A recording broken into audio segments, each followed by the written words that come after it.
Vincent Malloy is 7 years old. He's always polite and does what he's told. For a boy his age, he's considerate and nice. But he wants to be just like Vincent Price.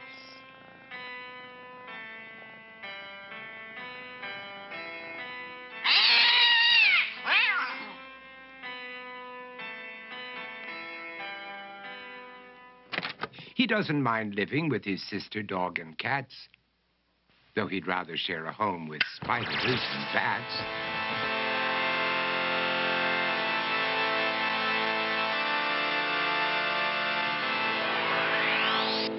There he could reflect on the horrors he's invented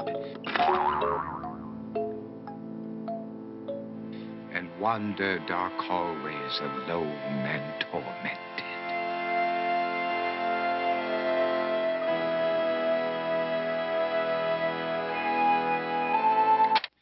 Vincent is nice when his aunt comes to see him, but imagines dipping her in wax for his wax museum.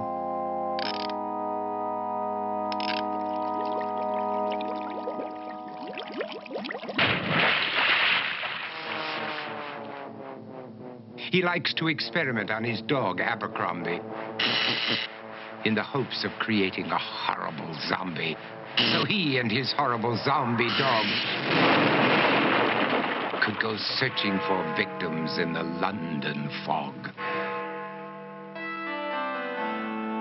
His thoughts, though, aren't only of ghoulish crime. He likes to paint and read to pass some of the time. While other kids read books like Go, Jane, Go, Vincent's favorite author is Edgar Allan Poe. One night, while reading a gruesome tale, he read a passage that made him turn pale. Such horrible news he could not survive, for his beautiful wife had been buried alive. He dug out her grave to make sure she was dead, unaware that her grave was his mother's flower bed. His mother sent Vincent off to his room. He knew he'd been banished to the Tower of Doom, where he was sentenced to spend the rest of his life alone with the portrait of his beautiful wife.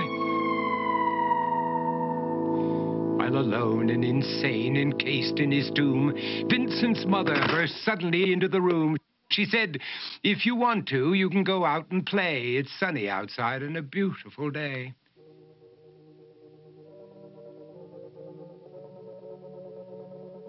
Vincent tried to talk, but he just couldn't speak. The years of isolation had made him quite weak. So he took out some paper and scrawled with a pen, "I am possessed by this house and can never leave it again." His mother said, "You're not possessed and you're not almost dead. These games that you play are all in your head. You're not Vincent Price, you're Vincent Malloy. You're not tormented or insane, you're just a young boy. You're 7 years old and you are my son. I want you to get outside and have some real fun." Her anger now spent, she walked out through the hall.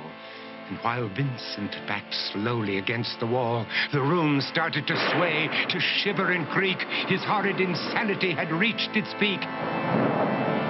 He saw Abercrombie, his zombie slave, and heard his wife call from beyond the grave. She spoke from her coffin and made ghoulish demands, while through cracking walls reached skeleton hands. Every horror in his life that had crept through his dreams swept his mad laughter to terrified screams.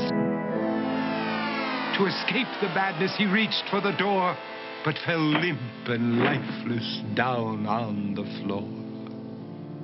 His voice was soft and very slow as he quoted The Raven from Edgar Allan Poe.